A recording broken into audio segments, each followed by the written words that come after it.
不管男生女生啊，都想变成辣妹、腹肌马甲线，那就必须学会这个技巧，让你身体主动配合你燃脂。而这一点呢，你要学会保留身体最大化力量训练，同时呢，训练之后呢，又没有很强的疲惫感。关键核心啊，就是每次训练当中都要有挑战，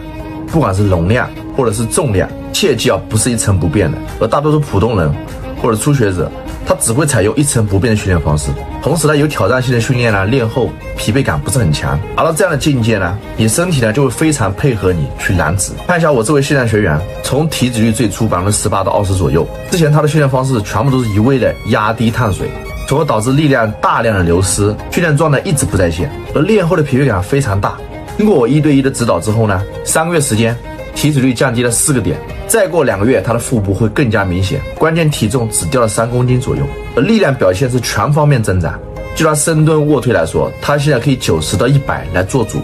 既做到了增肌增力，又做到了减脂同步化。这样子啊，他的身体呢就会主动配合他去分解脂肪，维度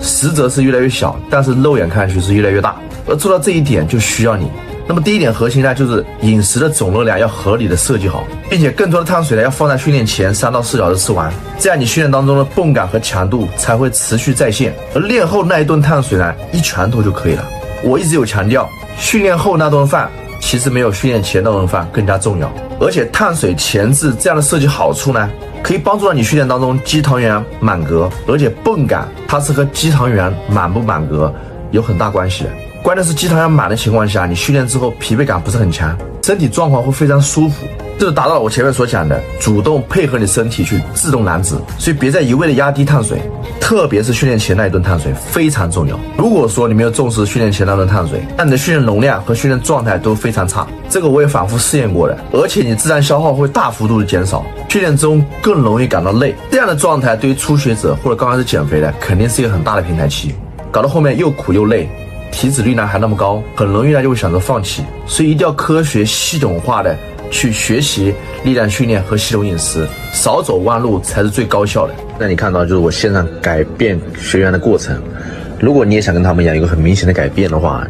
同时呢，我的线上课程呢包含1对1的饮食定制性计划，以及1对1的力量型定制性计划，以及每周的语音沟通。